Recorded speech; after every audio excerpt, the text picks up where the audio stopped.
Welcome back to the channel, guys. My name is Bruce Wang. In today's video, I have a two-part video for you. The first part is the dividend investing side of it.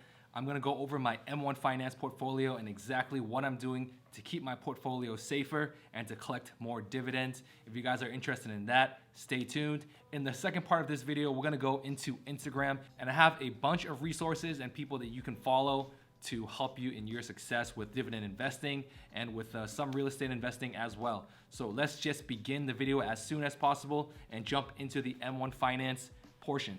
This is the Wang Gang portfolio, and I'm using M1 Finance as my brokerage. I've used them for at least 2 to 3 months now, and I like it a lot better than Robinhood actually. A lot of the things that I can do on here, I just cannot do on Robinhood, but that's another video in itself. So the Wang Gang portfolio right now, value is around just under $900. On the day, I'm up almost $6, which is 0.66% of the portfolio. And let's look at here. The dividends earned is just 10 cents. That's pretty much nothing. But if we take a look on the week so far, you guys know that we are on a really good week. The past 3 to 4 days was all green days. When I think back to last month, I was down at least 10% of my portfolio. So going back to this month, I'm so happy to see some type of return. And I'm so happy that I actually bought in on the dip, and I bought some of my favorite stocks that I've been keeping for a long time as well. After being in such a volatile time last month, I realized that I'm more of a conservative investor, and I want to make sure that my portfolio doesn't see too much volatility over the next few months. But because I think that the markets are still going to be volatile, what I'm doing to combat some of that volatility is I'm upping my investments into bond ETFs.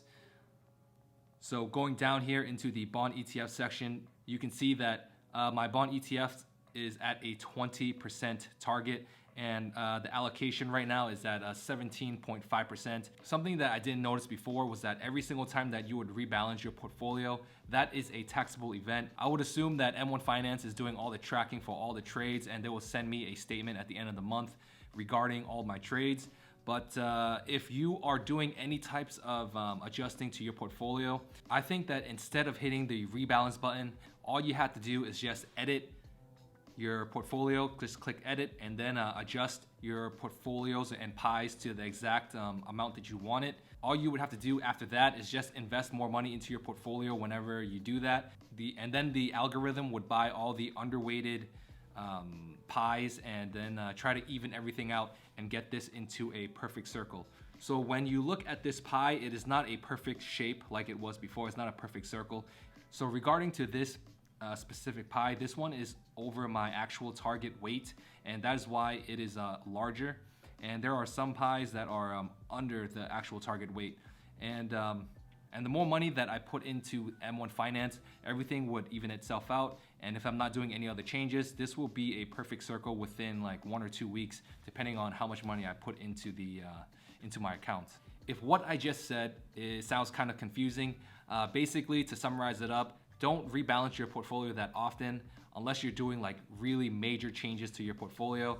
And if you're gonna do any changes to your portfolio, do it in the edit section and just let the algorithm purchase all of your underweighted shares every single time you invest more money into your portfolio. On a side note, if you guys are interested in what I'm holding in my portfolio, I share it down below in the description, so just go check that out there. And everything else will be in the description as well. You can use my referral link if you guys want to join M1 Finance and get your dividend investing going. So when it comes to my overall portfolio, I think it is a lot safer now than it was in the beginning. In the beginning of my journey, this portfolio was strictly all into stocks, no bond ETFs. But now this portfolio is very diversified into each and every single sector. I'm trying different things with dogs of the Dow. I want to see how my experiment goes throughout the year there. And I'm investing a lot more money into bond ETFs, which will help with the volatility in the coming months, because I don't think we've seen the end of that. And I was a bit overweighted as well into the real estate, and now my target is actually at 20%, which before I think it was closer to 25 or even 30 at one point. So one other thing to note about my portfolio is that every single one of my holding is paying a dividend.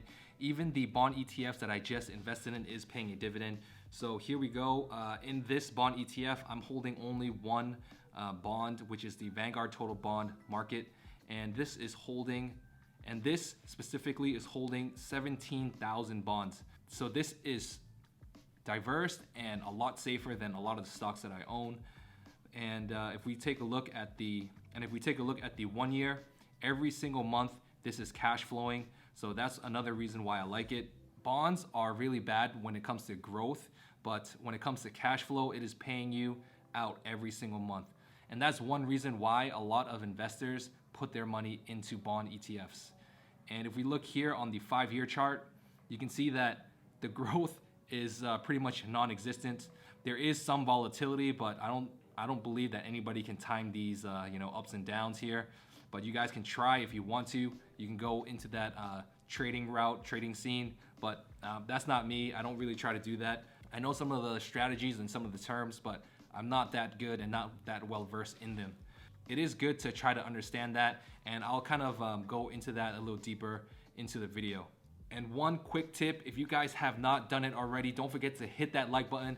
It would really help me out. And now we can go on into the next part of this video. So after doing some research and talking to some people, I realized that chasing the dividend yield of really high paying dividend companies is not that great of an idea. And trying to stick to a dividend yield around like 3% range is a lot safer and a lot more sustainable for a lot of companies. So that is why I'm keeping my dividend yield here at like in between 3 and 4%. I know that I get a lot of comments from some people telling me to invest in certain stocks that have like a 15% dividend yield. I don't think that's a good idea to just chase some stocks for the dividend yield. There are a few companies out there that I like and that I'm invested in that do have high dividend yields, but a majority of my investments and a majority of my money, like 90% of what I invest in the stock market goes into index funds, and 10% of my portfolio is going into a lot more risky stuff that you're seeing on Robinhood, that you're seeing on here. All that is just testing out some strategies, mainly this dividend investing strategy that I believe that will work out in the future. One last thing I want to say about this portfolio is that maybe within the next month or the next 2 months, I'm going to be dropping in like an extra $1,000 after I save up enough money for investing.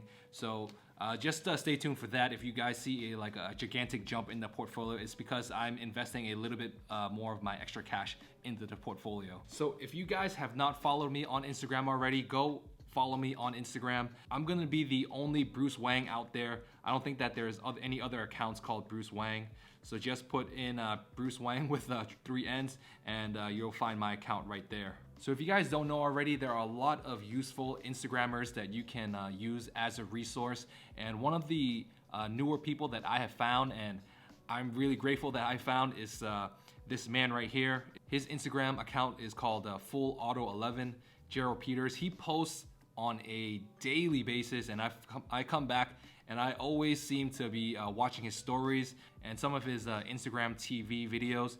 And I didn't even know that you can do a lot of Instagram TV videos on Instagram, but you can do that. This guy, he's a real estate investor. He's a stock investor.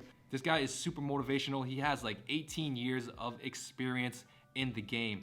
Even though he's a lot older than us, he's probably in his 50s, and he's still working on creating assets for himself and investing in the stock market. He can probably stop working right now. He can probably stop working right now and just live off of that.